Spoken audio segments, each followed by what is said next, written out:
Student at class देखिए, कल अपन ने पहली जंग आज़ादी के सिपह सालार के बारे में पढ़ा था। तो देखिए आज आगे देखते हैं। तो देखिए इसमें पढ़ा था अपन ने कि रानी लक्ष्मीबाई और बेगम हजरत महल और बाबू कुंवर सिंह और नाना साहब पेशवा और तात्या टोपा वगैरह अपने अपने इलाकों की अंग्रेज़ों के कदम उखाड़ने की जद्दोजहद में लगे हुए थे। तो देखिए आज देखते हैं पेज नंबर 77 पर। अब देखिए आगे देखते हैं। पहली आमिर ने कहा, देखिए आमिर ने कहा, अब्बू इसका मतलब ये हुआ कि सारे मुल्क में लोग अंग्रेज़ों के खिलाफ हो गए थे।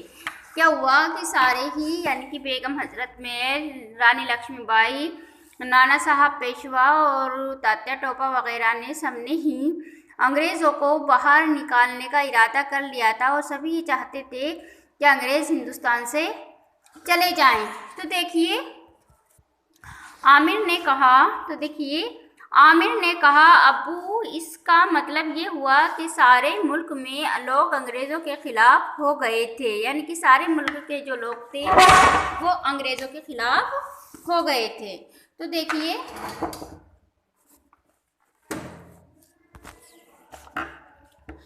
आगे देखते हैं। अब्बू ने कहा, हाँ बेटा, क्या कह रहे हैं? अब्बू ने कहा, हाँ बेटा, अंग्रेज़ी फ़ौज के हिंदुस्तानी सिपाही, क्या कह रहे हैं? अब्बू ने कहा कि हाँ बेटा, अंग्रेज़ी फ़ौज के जो हिंदुस्तानी सिपाहियों में भी अंग्रेज़ों के खिलाफ हैं बेचैनी बढ़ती जा रही थी। उनमें भी क्या हो रहा था? बेचैनी बढ़ती जा रही थी। देखिए अब्बू ने कहा, हाँ बेटा, अंग्रेज़ी फ़ौज के हिंदुस्तानी सिपाहियों में भी अंग्रेज़ों के खिलाफ बेचैनी बढ़ती जा रही थी। अब देखिए अंग्रेज़ उन हिंदुस्तानी फ़ौजियों के साथ बदसलूकी करते थे, यानी कि अंग्रेज़ों ने हिंदुस्तानी फ़ौजियों को अपनी फ़ौज में दाखिल तो कर लिया था, लेकिन अंग्रेज़ उनके साथ बहुत ज़्यादा बदतमीज़ी करते थे और बदसलूकी करते थे। इसलिए वो सिपाही भी क्या हो गए थे? अंग्रेज़ों के खिलाफ हो गए थे। अंग्रेज़ उन हिंदुस्तानी फ़ौजियों के साथ बदसलूकी करते थे। अंग्रेज़ों के ख़राब रवैये और बाज़, क्या कह रहे हैं? अंग्रेज़ों के ख़राब रवैये और बाज़ दूसरे मामलात की वजह से, क्या कह रहे हैं? बाज़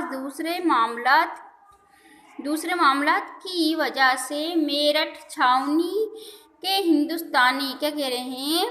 मेरठ छावनी के हिंदुस्तानी सिपाहियों ने बगावत कर दी। क्या कह रहे हैं? मेरठ छावनी के हिंदुस्तानी सिपाहियों ने बगावत कर दी। उन्होंने कुछ अंग्रेज़, क्या कह रहे हैं? उन्होंने कुछ अंग्रेज़ अफसरों को कत्ल कर दिया। क्या कह रहे हैं? उन्होंने कुछ अंग्रेज़ अफसरों को कत्ल कर दिया। 10 मई 1857 ईस्वी में क्या कहा गया है? 10 मई 1857 ईस्वी को 5000 सिपाहियों ने दिल्ली का रुख किया। क्या कह रहे हैं? 10 मई 1857 ईस्वी को 5000 सिपाहियों ने दिल्ली का रुख किया। अगले दिन वो सिपाही लाल किले पहुँचे। क्या कह रहे हैं? अगले दिन वो सिपाही लाल किला पहुँचे और बहादुर शाह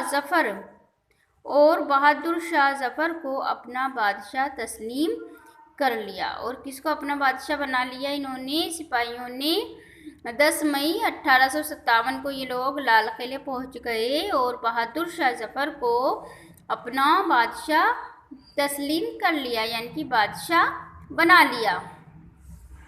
उनसे दरख्वास्त की, क्या कहा? बहादुर शाह जफ़र से दरख्वास्त की कि वो उनकी कमान संभाले। काहे की जो जंग होने जा रही है उसकी कमान कौन संभाले? बहादुर शाह जफ़र जो बादशाह बनाए गए हैं वो इसकी कमान संभाले।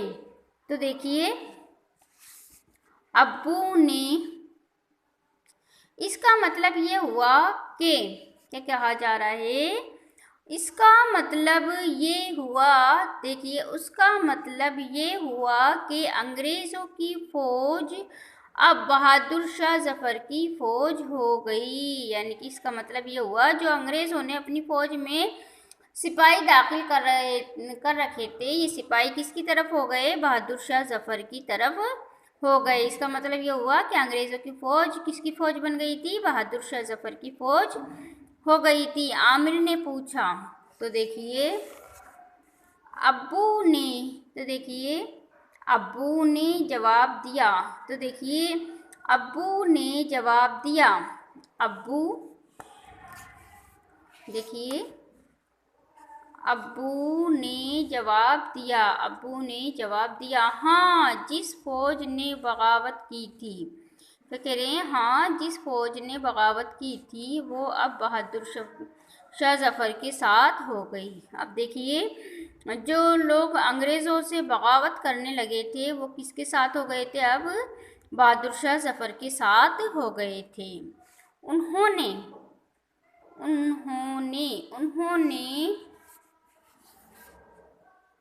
فوج کی کمان، کیا کہہ رہے ہیں، انہوں نے فوج کی کمان جزل بخت خاں کو سونپ دی، کیا کہا گیا ہے، انہوں نے فوج کی کمان جزل بخت خاں کو سونپ دی۔ ان کی سربراہی میں ہندوستانی فوج نے انگریزوں کو دلی سے بھگا دیا، اور ان کی سربراہی میں ہندوستانی فوجیوں نے، جو بہادر شاہ ظفر کی جو فوج تھی، تو دیکھیے ان کی سربراہی میں ہندوستانی فوجیوں نے انگریزوں کو دلی سے بھگا دیا۔ تو پھر یہ جنگ ناکام کیوں ہوئی؟ پھر عامر پوچھتا ہے کہ آخر جب اتنا سب کچھ ہو گیا تھا تو پھر یہ جنگ ناکام کیوں ہوئی؟ تو دیکھیے تو پھر یہ جنگ ناکام کیوں ہوئی، عامر نے پوچھا۔ ابو نے بتایا، تو دیکھیے ابو بتاتے ہیں، ابو نے بتایا اس لیے کہ انگریزوں کے فوجی دلی کے باہر مورچے بنائے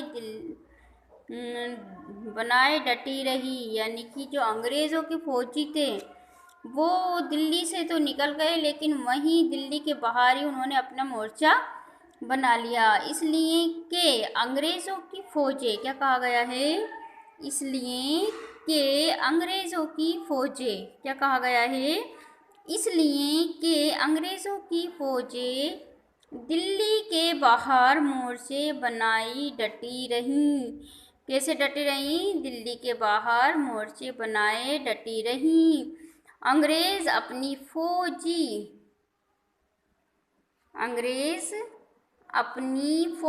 کیا کہا گیا ہے، انگریز اپنی فوجی طاقت، کیا کہا گیا ہے، اپنی فوجی طاقت بڑھانے میں لگے رہے، کائے میں لگے رہے، اپنی فوجی طاقت بڑھانے میں لگے رہے۔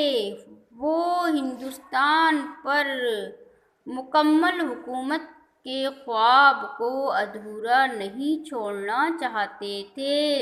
انگریزوں نے کیا خواب دیکھ لیا تھا کہ ہمیں تو ہندوستان پر حکومت کرنا ہی ہے، تو دیکھیے اس لیے وہ دلی سے تو باہر چلے گئے لیکن وہ پوری طریقے سے ہندوستان سے نہیں گئے، اور انہوں نے اپنے دل میں جو خواب سوچ لیا تھا کہ ہمیں تو ہندوستان پر حکومت کرنا ہی ہے، اس کو پورا کرنے کے لیے وہ وہیں پر ڈٹے رہے۔ وہ ہندوستان پر مکمل حکومت کے خواب کو ادھورا نہیں چھوڑنا چاہتے تھے۔ ان کے جاسوس، کیا کہا گیا ہے، ان کے جو جاسوس تھے، دیکھیے ان کے جاسوس، یہ لکھا ہوا ہے، ان کے جاسوس شہر میں پھیلے ہوئے تھے۔ دیکھیے انگریزوں کے جو جاسوس تھے وہ شہر میں پھیلے ہوئے تھے اور ہندوستان فوج کی پل پل کی خبریں انگریزوں کو پہنچا رہے تھے۔ کیا کر رہے تھے، انگریزی فوج کی پل پل کی خبریں جو تھیں وہ انگریزوں کو پہنچا رہے تھے۔ تو دیکھیے آج اتنا ہی۔ تو دیکھیے 8th کلاس آپ اس کو یاد کریں گے، پڑھیں گے اور لکھیں گے بھی۔